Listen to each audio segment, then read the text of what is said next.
natirang bahagi ng kanyang mga shed. Unti-unti ring sinusuri ang mga natitirang materyales upang muling makapagsimula bago sumapit ang holiday season. So yan po, yung mga nagapang shed, inaalis yung pawid kasi hindi na may babalik, pati kawayan.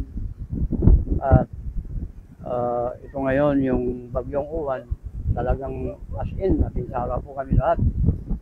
Lang po itong nangyari, itong bagyong uwan, talagang malakas. Nagkasira-sira lahat yung ating mga hanap buhay. Para sa aming pamilya, siguro may 10 yung cottages, sheds na nadapa. Pa ng financial, parang papatayo ulit. Pero kung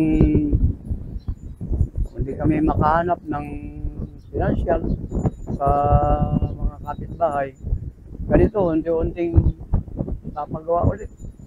Maaari yung mga iba pag may budget, pero yung iba talaga, baka sa December hindi pa sila makakaahon. Kaming magkakapatid. Sa inyo po magkakapatid. Pero iba yung neighbor dyan, iba yung katabing bahay dyan. Pero talagang kung tutusin, talagang lahat kami na sira lahat yung mga establishment po namin. Ito, napicturan nyo na po yung siguro ito. Muntik nang dumapa pag hindi tinali sa puno ng nyug. Pero talagang lahat po kami. Hindi naman po kami nanginakit sa bawat isa kasi talagang ang bagyong uwan, talagang totally damage lahat. Nakita nyo naman sa picture. Ito po yung bahay namin sa likod, pero naabutan kami ng tubig dagat. Kasi pag sumalpok dito sa breakwater, yung alon na almost 5 meters, sasabog yan. Ang daloy ng tubig, papasok po doon. Kaya hindi na lang po kami nakapunta sa harap kasi mahirap na, baka masabugan po kami ng malaking alon. Siyempre sinisipin din namin yung buhay namin. Dahil po dyan, lumikas po tayo. Lumikas po kami kasi talagang lalong lumalaki. Tsaka lumalakas po yung hangin. Siguro signal number 5 yun. Baka mahigit pang signal kasama ang ulan. Nananawagan po kami sa mga nanunungkulan, lalo na yung Sangguniang Bayan at saka Office of the Provincial Government na sana po bigyan kami ng pansin at talagang nangangailangan po kami talaga ng tulong kasi wala nang paghanap buhayan. Totally damage lahat yung aming hanap buhay, mga kubo namin. Kabilang din si Mang Danny sa mga labis na naapektuhan. Anya, dahil sa pagkasira ng kanyang mga shed, mapipilitan umano siyang ihinto muna sa pag-aaral ang dalawa niyang anak na parehong graduating.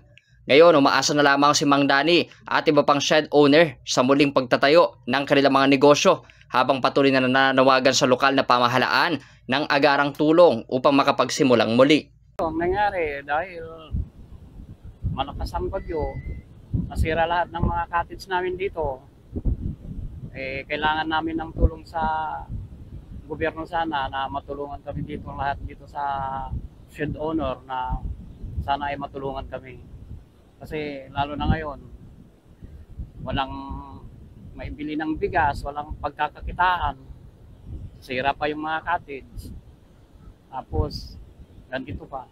Walang ibili ng mapagawa ng mga cottage, kaya sana tanong ko sa gobyerno, matulungan kami dito sa barangay ni Baliw-Bidao kasi nasira lahat yung mga cottage namin dito. Kaya manawagan ko sa gobyerno sana kainuukulan na matulungan kami dito. Planong ipaayos kung may ibibili ng mga materialis. Kung may papautang, kung hindi kaya magpapahiram, ipapagawa. Kasi mahirap ang buhay ngayon, mahirap din umutang. Kasi lalo na ngayon, mahirap ng buhay. Mahirap din mabayaran. Kaya ang panawagan namin dito sa donor sana, matulungan kami ng gobyerno. Eh, hihiram talaga, mapipilitang humiram. Kung may magpahiram, lalo ngayon, mahirap magpahiram ngayon. Yung mahihiramin mo, laki pa ng interest. Yung hahanapin mo sa cottage, mapupunta lang sa interest minsan. Kaya mahirap. Wala.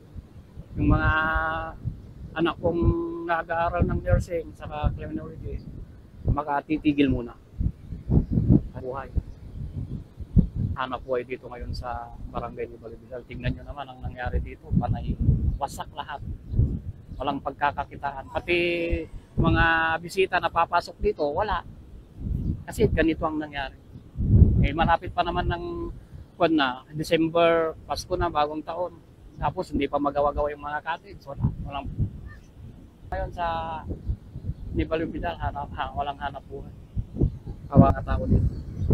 Yung folklore na din. Pareha silang po. Graduating pa po pala, sir. Graduating na po sila. So, bukod po kasi dito sa mga cottages, sir, ano pa po ang pinagkakikitaan? Kami. Yung asawa ko, fruit vendor sa palengke ng Sampagya. So, yun na lang po. Yun na lang sa ngayon ang pinagkakitaan ng asawa ko. Pero ngayon, sakaling may magpautang, makakabangon yun. Makakapagtuloy na naman makapag-cottage. Pero sa palagay ko, yung mga bisita, hindi pa gaano papasok dito ngayon kasi ganito ang nangyari. Kaya sa palagay ko, baka sa susunod pa taon kami makakabangon. Panawagan ko sa nasa gobyerno, sa kinaukulan na sana matulungan kami dito sa ni Balibidal kasi lahat ng shed owner dito, problemado sila. Lahat ng shed dito, sira lahat.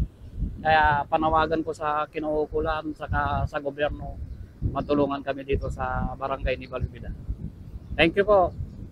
Patuloy naman ang pagtutok ng mga otoridad sa lawak ng pinsalang iniwan ng Bagyong Uwan at sa mga hakbang upang maibsan ang epekto nito sa kabuhayan ng mga residente.